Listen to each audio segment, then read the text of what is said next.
Հովսեփ-Հովսեփ-Կիլիսյան խճուղու մոտով անցնելիս չես մտածի, որ փողոցի հենց ծայրին գտնվող կեղտոտ, քանդված ու անմխիթար վիճակում գտնվող տնակում կարող է մարդ ապրել։ Միակ նշանը, որ այստեղ կա կենդանի շունչ, ինքնաշեն ծխնելույզից դուրս եկող ծուխն էր, որն էլ մեզ ստիպեց գտնել այդ մեղմասած տնակի դուռն ու թակել։ 12-ամյա Գալուստը, 6-ամյա Էռնեստը, 4-ամյա Հովսեփն ու 1 տարեկան Էրիկը ծնվել են այստեղ։ Արմենն ու Գոհարը 4-րդ երեխային ունենալիս հույս ունեին, որ պետությունը գոնե մի բան կմտածի բազմազավակ ընտանիքին փողոցից մի տեղ տեղափոխելու համար։ Սա թղթերով, բանով կեսրալս տարավ տվեց քաղաքապետարան, որ պիտի հերթագրեին բանը, հերթե եկավ հասավ մեզ, պատասխանը եկել էր, բա ֆոնդ չունենք ձեզի տուն տալու։ Փող ունես ար։ Ճիշտն ասած, ես որ եկել եմ, ես Դոմիկա եկել եմ։ Գոհարը հարս է եկել հենց այս տնակ, ամուսինը Արմենը 20 տարի է տնակը շալակն առած այս փողոցից այն փողոցն է տեղափոխվում։ Տունը կորցրել է 90-ականներին, ինչպես ինքն է ասում, այն խառը ժամանակներին։ Ինձ քաղաքապետարանը տեղափոխել Միքայելյան, Գերեզմանի տակերը, անօրինական հողելի։ Հա։ Ասես տանենք դնենք ընդ որ յանի դու փողոցից կտրվես, ասենք այն բանով, որ Պարանի շորերը հյուրեր են գնում գալի, այս ընդհանուր մագիստ բան է էլի։ Հա, ճանապարհ։ Հա, հյուրերը գնում գալսեն, ասում են, ինչ է, հայ ընտանիքի վիճակը չեք կարում, օգնեք։ Ո՞ց ունեք։ Չէ, աշխատանք ես 15-20 տարի մետաղ եմ հավաքել։ Ահա։ Դե ֆիզիկականից չի ներմել, ասենք։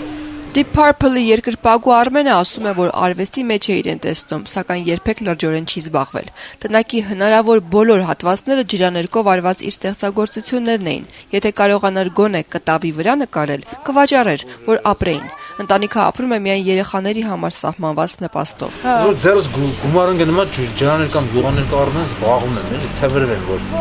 Բայց սովորել եք, տենց ինչ որ մի բան, թե չէ։ Դե ո՞նց եմ սովորել, թերլեմիզան ասեմ չեմ ավարտել, հետո մեծ փոքրից կար իմ մեջ։ Մեկը ռոք մոք եմ լսում շուտ վանցեն։ Պետական այրերը մեր մասին գիտեն, ասում էին ամուսինները։ Առաջարկել են տեղափոխվել սահմանամերձ գյուղեր, սակայն ընտանիքը դեռևս չի պատկերացնում, թե ինչ են անելու անծանոթ միջավայրում, հատկապես որ հստակ ոչինչ չեն ասել, տուն են տալիս, հողատարածք, թե ինչ։ Չգիտեմ, 4 երեխեք են մի քիչ։ Տեսել եմ տարիքս են չի, արդեն 50 անց եմ։ Առողջականս էլ են չի որ փոքր են, դա մգնեն երբ կարող ավելի դժվար է։ Խելոք մնա, երես մի արա խոսում են։ Հա։ Տենանք էլի ոնց որ ասած մենք մեր գլխի ճարը կտնանք էլի բան կանենք։ Տունը շատ ցուրտ էր, թեպետ փայտե վառարան կար, փայտն էլ մի անծանոթ երիտասարդ էր մի անգամ այս մասերով անցնելիս մտել ու թողել, այնուամենայնիվ տունն այնքան վատ վիճակում է, որ գրեթե ամեն տեղից փչում է։ Հա, տեղ մենք է, ես եմ քնում։ Երեխեքը հետս են քնում։ Կառավատ չունեմ, դե դոշակները քցում են։ Հա, դե տենց քնում ենք էլի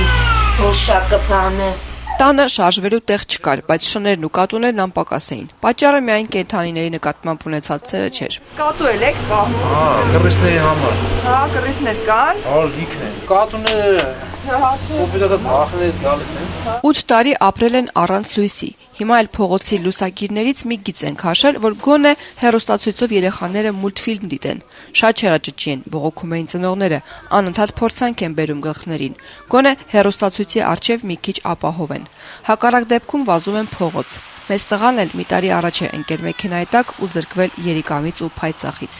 Կիսաքանդ, ցուրտ ու կեղտոտ տնակում կար տոնածառ։ Իհարկե, խաղալիքներ չկային վրան, սակայն այսքանն էլ բավական էր երեխաների ուրախության համար։ Դու ինչ ես ուզում ծնել պապիկից։ Ինձ մի հատ լվասկի։ Կարևոր լվասկի մեքենան է, որ գոյնա լվասկը սանեմ, շատ գիտի։ Բա դու ինչ ես ուզում։ Ֆերարի։ Պապիկին ինչ ա բերելու։ Աբի։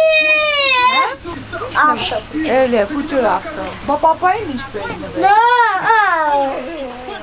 Ջիպ։ Ջիպ։